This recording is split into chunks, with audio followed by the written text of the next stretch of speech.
What's up guys, Jason here and welcome to the Abyssgarage.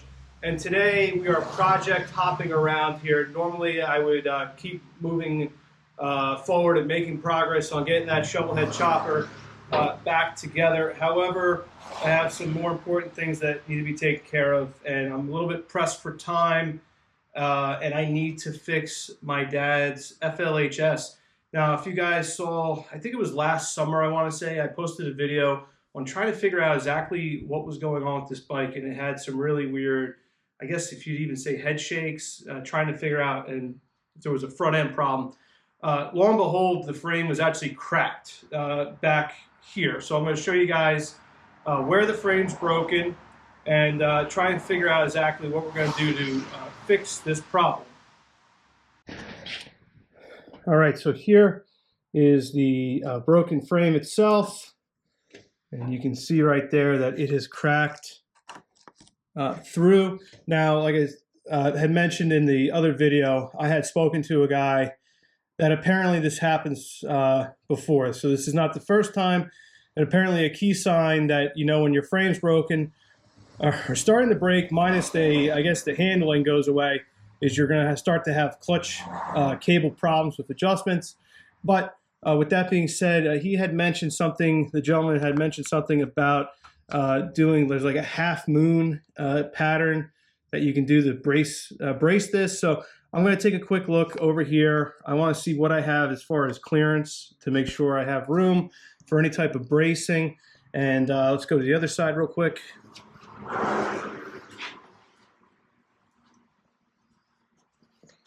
And over here we have clearance 4 days. I don't have to really worry about anything. Transmission, you got plenty of room here. And this side, as far as I can see right now, is not cracked. But I think what we're going to do here is actually improve it and brace it up so that way this doesn't happen again and again. So unfortunately, I do not think that there's any way of repairing this frame the way it sits. So what's going to happen is I'm going to have to strip this down to the bare frame itself. And obviously I'm going to have to pull everything back in and with the hopes of pulling it back in to weld it. I don't plan on making this a really long video series, maybe 3 videos at best. Today's video is just, I wanted it to be pretty much a disassembly and then go from there. So I'm not going to be going into like depth with, you know, shaving legs and doing all that stuff with this, you know, like the shovelhead chopper itself. So we're going to work. I'll probably set up the time lapse here and just watch me strip this bike. And hopefully by the end of the video, I will have it broken down entirely.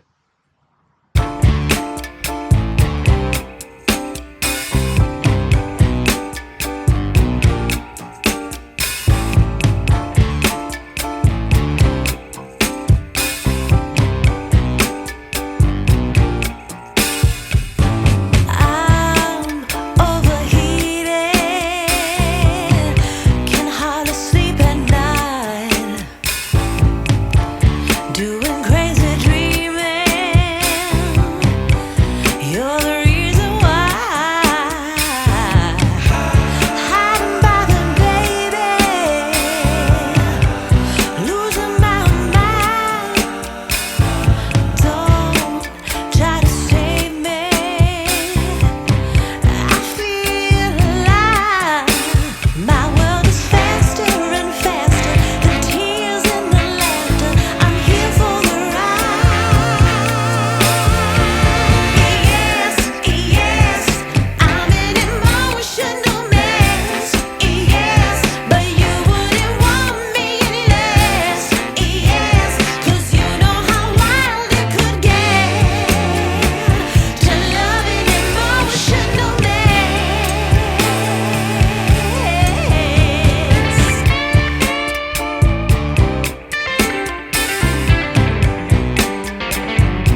All right, so I'm going to take a quick second here. I was just taking off the voltage regulator and happened to notice, because when I was following the wire to see where to disconnect it so I can get it out of the way, happened to notice that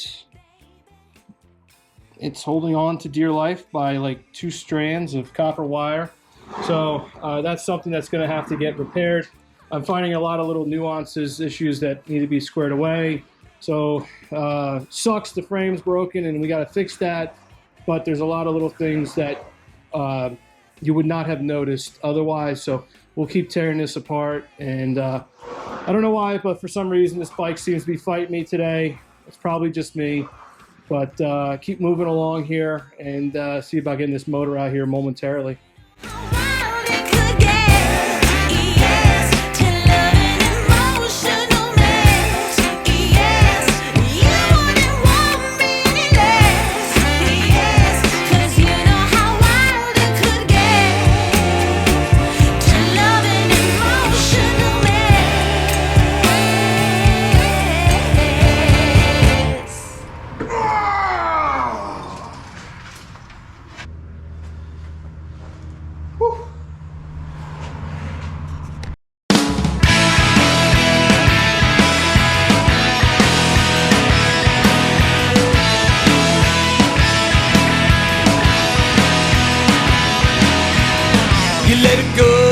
You let it go like a dime rolling down in the gutter. You found the wind and left me again. I knew you had another lover. You were packed up, shacked up, gone on the weekend. And I got a bottle and blacked out screaming your name. I don't know where you've been, but I'll ask you again. And while you're thinking of something to say, just get down, baby, don't turn around, 'cause I got nothing to say. Yeah, it's a mudslide on the inside. Mudslide, baby, you lied. Mudslide down on my pride, baby, it's a mudslide. You put me down like another one of your addictions. A set of stacks and a couple of flicks, it was time for your intervention. And I was hijacked, left back drunk on a weekend. I got a bottle and blacked out screaming your name. I don't know where you've been, but I'll ask you again. And while you're thinking of something to say, just get down, baby, don't turn around, 'cause I got nothing to say. Yeah, it's a mudslide on the inside. Mudslide, baby, you lied. Mudslide down on my pride, baby, it's a mudslide.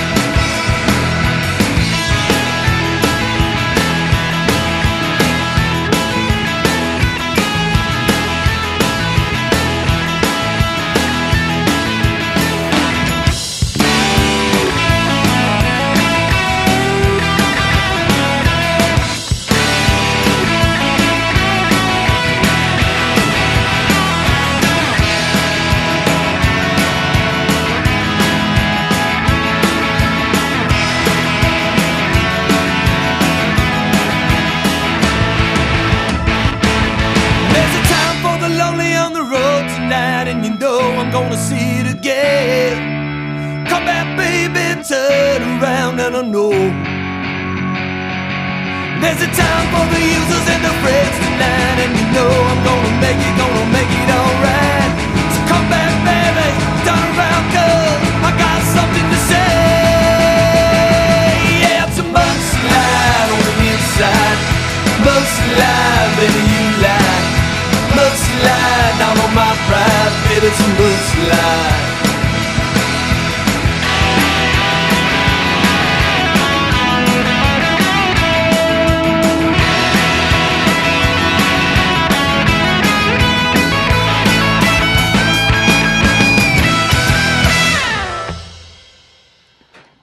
So teardown is finally complete on the shovelhead FLHS. And I gotta say, this took me a lot longer than I was anticipating. I was kind of going with the mindset that it was going to be like other bikes I've taken apart in the past, where it just blew apart relatively easily, and that really wasn't the case. A lot of hardware fought me just tooth and nail, and it just goes to show. I mean, this bike is 40, coming up on 45 years old, and who knows how many people have touched it over the years. So that's par for the course, I guess. You know, also maybe I just wasn't having a good day as far as wrenching, just flowing with grabbing the right size socket or wrenches. I'm sure you guys have been there before, where things just don't seem to flow quite well. This shovelhead engine sweats oil, and you know, obviously road debris, grime, all that stuff, it's made this frame a mess here. So I'm gonna have to degrease it really good, get everything cleaned up so we can get it welded back together. Parts washer is gonna get overworked here big time, because that whole table and underneath that whole area is gonna have to get cleaned up as well. There's no sense in reassembling a bike dirty, at least in my opinion. Let's see here, what else can we talk about? Zip ties galore, just as far as wires. So we're gonna have to do a lot more work than I was anticipating. We're gonna have to rewire the bike, even though it's not a lot of wires, so it's not a big deal. But I definitely like choppers, because there's not much to it. Like, this thing has got all this other stuff, and to be honest with you, I'm gonna eat the words that I'm about to say, but as of right now, I don't like split tanks. So I'm sure people are gonna comment and say otherwise, but again, goes back to the whole thing before, probably just me, things aren't flowing well, so now you're dealing with split tanks, and you just wanna get pissed off at the little things. So, but in the end, it's really not that big of a deal. So I need to grow up. But there it is. It's stripped, and hopefully we'll get it fixed up here in the next episode or so, and get it back together so that way it's a riding bike for the summertime. And with that being said, I'll see you guys around for the next video in the Abyss Garage. Take care, guys.